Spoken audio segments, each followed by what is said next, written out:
So in this video, I'm going to tell you a little bit about how to use some of the basic search tools for dengue virus. So after you navigate to the dengue virus page, you can click on Browse All Search Types, and this will give you a list of the different data that's available for you to look through on dengue virus.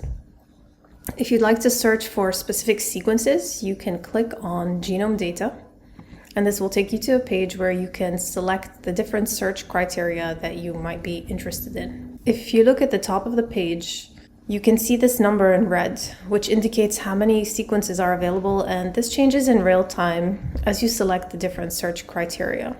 And these different search criteria can include the virus types, so you can search through it by the taxonomic tree, the collection year of the viruses, the geographic grouping, which includes both continents and individual countries. You can also select by host.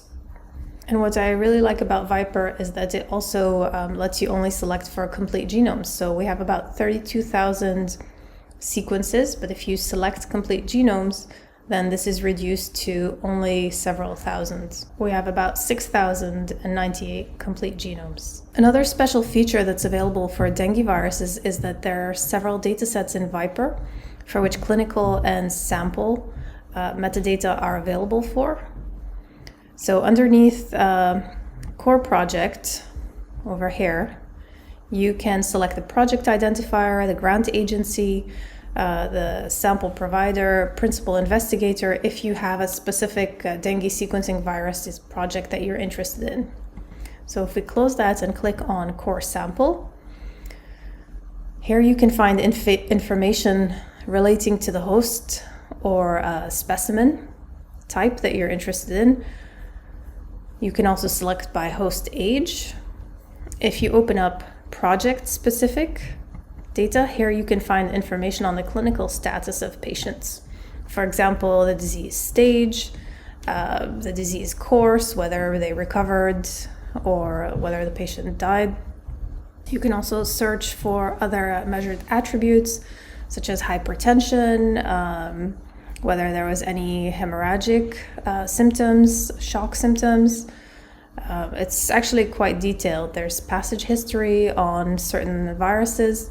And you can also look through advanced options, which will give you a couple other things that you can do, including looking by month range, as well as the ability to remove genome sequences. And I really like this option to remove duplicate genomes because this discards any sequences that are identical to others, and this can be really useful for comparative sequence analyses such as tree building, or if you're just trying to catalog all the different types of sequence variation. So going back to the main search page, I should also mention that if you're interested in doing this the other way around, you just want to retrieve any sequences that have associated with them specific attributes of clinical metadata, you can also make your selections by clicking on human surveillance data records and selecting the appropriate criteria. And again, this gives you all of the, it shows you that we have about 3,000 samples which have clinical information associated with them. And this is very detailed, and if you look in advanced options, there's several other display fields here that are not listed that you can also choose to include if you're so interested in doing so. So going back to the search tools page, another thing I'd like to tell you about is our immune epitope database. So if you click on immune epitopes, you can explore both experimentally determined as well as predicted immune epitopes. And right now there are just over 400 epitopes in the database for dengue virus. And these include epitopes that are recognized by B cells, T cells, and the major histocompatibility complexes. Some interesting options that you might want to test out or play around with are restricting by host, for example, humans or mice, or humanized, let's say, for example, mice. And if you look under advanced options, This also gives you a couple of nice little extras, such as being able to search in a certain amino acid range, or you can select by MHC class that you're interested in, or if there's a specific MHC allele that you're interested in, you can click on that, and this gives you a list of options, let's say HLA-2D class 1. And you just go ahead and click on search after you've selected your criteria, and you should get your results. And then one last thing I'd like to show you is our 3D protein structures database. And these are downloaded from PDB, the Protein Data Bank. And you can click here to browse or search for structure files downloaded from ProteinDB. So let's say, for example, you'd like to look at the structure of the envelope protein of dengue virus. You would click on that.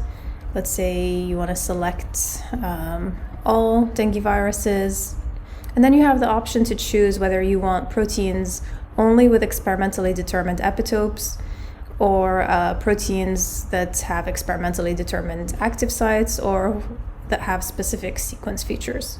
So right now there are about 10 structures in the database that match the envelope protein.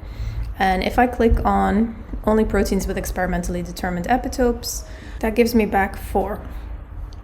So I'm going to go ahead and click on search so you can see what the results look like. And the results will give you a table with the PDB ID and a brief description of the structure, the uniprot ID, the protein that you've obviously looked for, which is the envelope protein, the strain if this is known, the species of a virus if this is known, whether there's any subtype, any protein accession numbers that are associated with it, and the experimental method that was used to generate the structure, either NMR or X-ray diffraction, for example. So I'm going to go ahead and click on View Structure for this one, 3UAJ. And this takes me to a page where I can visualize the structure in the JSMOL software. And if you want to know a little bit more about it, you can just click on this link over here. And there are multiple ways in which you can view these models. Right now it's in the ball and stick conformation, and you can move it around and rotate it and turn it up and down in 3 dimensions. And you can also change how you visualize it, whether you want a space filling model, or if you're more comfortable, for example, looking at the primary structure in different colors. You can also look at the structure, the secondary structure, so the beta sheets and alpha helices. You can zoom in and out to specific regions that you're interested in. And if you look further down here, you have a couple of other options. You can highlight ligands in green or choose any other color that you'd like. So if I do that, it shows me a couple of different spots. And then if I take that off and I go down to highlight epitopes, this will show you the different epitopes that are found in this structure. So you can click on whether you want T-cell epitopes or MHC epitopes. And this gives you a list of what's available in our epitope database as well. And they can be highlighted directly on this protein. So I'm going to just go ahead and click on this one, and it'll show me in yellow or any other color I choose where these are. And you can save a video of this, you can save an image of it, and it's a really nice tool to just have for your publications, especially if you're looking at a sequence nucleotide polymorphism that might affect the structure or function of your protein. So that's it for my brief description of search functions. I encourage you to look through the other types of data that we have available on ViPR, and we have really diverse and large sets of highly curated data for you to explore, as well as multiple tools for you to perform your analysis with that have been specifically designed for these virus families.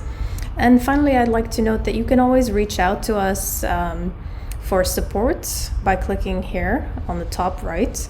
Under support, you can report a problem if there are any glitches in the website, or if you're unable to do something, you can ask a question if you just want help. And we also provide web training for specific organizations or labs that reach out to us And we do this free of charge as part of our outreach budget. So please don't hesitate to reach out to us if you have any questions or want any help figuring out how to do something or asking about whether we have a specific kind of data on our website. Thank you, and I hope you found this useful.